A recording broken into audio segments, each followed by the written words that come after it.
entre os mutirões. Pois bem, essa pessoa, homem, especialmente homem, uma mulher também, em idade de trabalho, todos os municípios que você tem uma taxa bem grande, vou botar mais de 30% das residências com as pessoas vivendo de recursos como Bolsa Família, você vai levar à frente de trabalho, até porque a infraestrutura é horrível lá. Igual o Roosevelt fez na crise de 29. Eu não estou inventando a roda, não é uma proposta, é uma frente de trabalho, muito simples. Olha, o governo federal e a prefeitura vão fazer uma frente de trabalho agora para recapear todas as vias de acesso da cidade. Cidades pequenas ao redor do Brasil não têm via de acesso decente. Não dá para escoar assim o milho que o cara plantou, porque é tudo esburacado. Vamos fazer isso? Vamos levar cabeamento elétrico? Vamos levar a internet? Vamos pegar tudo que tem de infraestrutura e vamos contratar as pessoas que estão ali no Bolsa Família. Pagam um valor a mais por dia. Ó, mas não quer? Não quer? Tá tudo bem, você também não vai ter o Bolsa Família. Aí te vira. Se vira. Agora, temos que começar a dar essa alternativa. E por quê? Porque do ponto de vista econômico, e essa é a coisa mais assustadora sobre o Brasil, boa parte dos municípios, eles não têm economia. Eles são desertos econômicos. Se o fundo de participação dos municípios parar de mandar dinheiro para esses prefeitos dessas cidades, acaba a cidade. Isso gera um problema, porque se acaba a cidade, o que você vai ter? Êxodo rural, essas pessoas vão para as periferias das cidades, favelização, aumento do crime, tem várias externalidades. Agora, dito isso, nós precisamos, portanto, criar atividade econômica formal, arrecadação real, para fazer todos esses municípios funcionarem. E hoje não há da parte de nenhum líder político nesses municípios pequenos ao redor do Brasil a vontade de fazer isso. Porque o governo já dá o dinheiro sem eles pedirem. Ah, você é um município? Toma o dinheiro aí. E o cidadão não cobra. Então tem um ciclo perverso que precisa ser quebrado. E esse ciclo perverso, ele se reflete politicamente. Eu tô amarrando essas coisas, porque se a gente não amarrar, a gente não entende a razão da gente não conseguir, vou dar um exemplo, passar as reformas, vamos botar as reformas pró-mercado que a gente precisa passar. A gente não consegue, porque no fim do dia vai ser eleito um político que não entende isso como algo bom pro Brasil, em nenhuma medida, que ele, para ser convencido a votar, ele vai cobrar um dinheiro do governo, vai exigir mais emendas para manter aquele ciclo. Então você nunca consegue fazer nada. Nunca consegue, porque você tem um grupo de pessoas cujo interesse é manter uma máquina política numa região.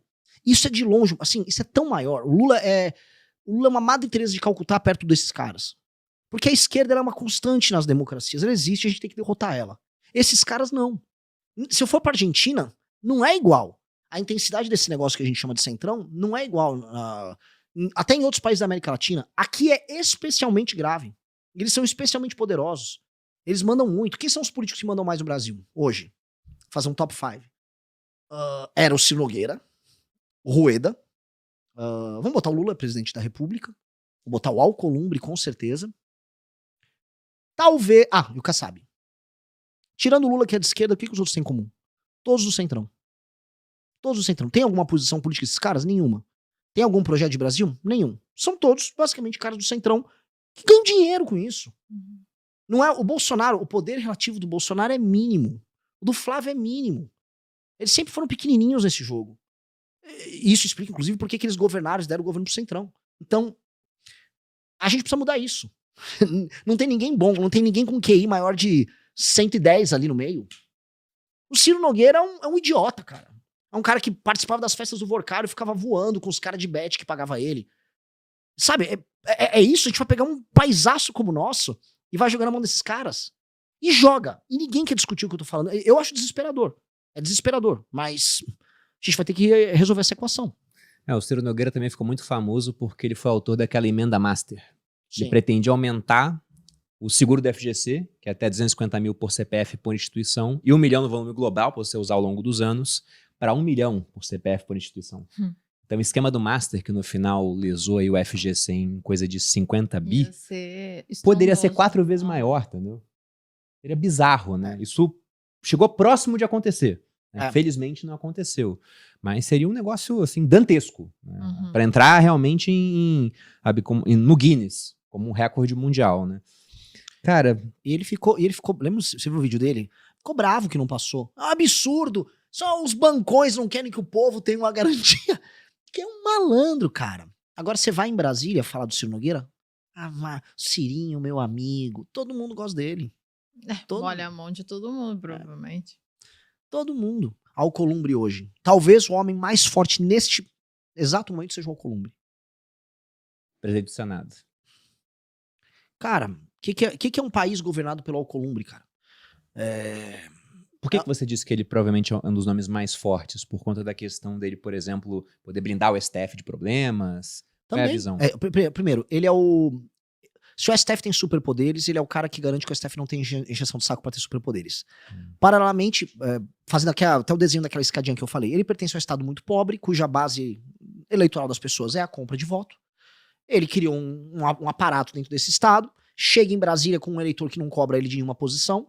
Aí ali dentro ele começa a construir um sistema de relações sociais em que ele se valida com os demais players, fazendo bons acordos e cumprindo os acordos. Esses acordos são republicanos? A maior parte das vezes não. Mas ele cumpre. E aí ele ganha o que eles chamam ali dentro de palavra. Ele é cumpridor. Com base nisso, ele também começa a fazer arranjos. E vamos lembrar, o Alcolumbre foi apoiado pelo Bolsonaro para a presidência do Senado em 2019. Ali, com o poder acumulado, ele começa a criar, vamos dizer, arranjos com o próprio STF e com o próprio Executivo, que deixam ele super poderoso. Ele também começa a fazer negócios. E ele começa a garantir que os negócios sejam cumpridos. Como ele tem fama de cumpridor, poder acumulado, eleitor que não cobra ele, portanto, chance de perder uma eleição impossível, ele pode entrar em todos os esquemas. Vamos ser sinceros.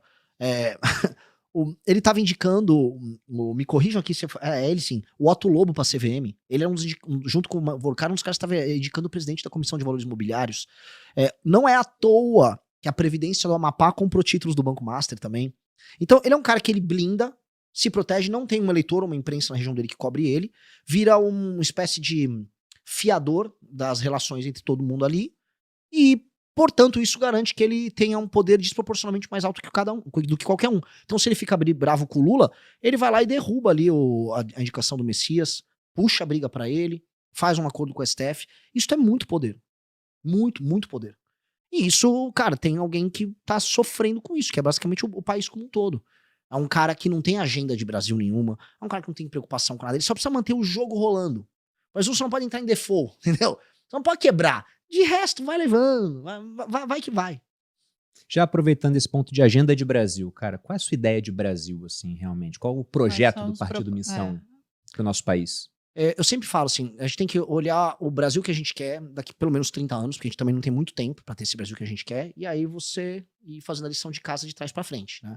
O Brasil precisa ser uma das 5 maiores nações do mundo nos próximos 30 anos, porque se ele não o for, ele vai ficar à mercê de um conflito global. Eu tô falando agora de uma nova guerra fria entre China e Estados Unidos, em que o Brasil tá muito fraco para lidar. O Brasil tem muito recurso natural. O sul global virou agora protagonista. A população do mundo tá no sul global. Boa parte da economia foi pro sul global. E o Brasil com terra gigantesca, terra agricultável, com sol, com energias renováveis e não renováveis muito abundantes, com população, mercado consumidor, proximidade dos Estados Unidos. O Brasil ele se torna um ativo para algum dos blocos. E o Brasil não nasceu para ser ativo americano ou ativo chinês. O Brasil nasceu para ser o Brasil. E ele tem que ser uma força por si só. Portanto, esse Brasil que a gente está falando tem que ser uma das potências, tem que estar militarizado, tem que estar forte, tem que ter controle de fronteira. É um Brasil que apenas sobreviverá dessa maneira. Então,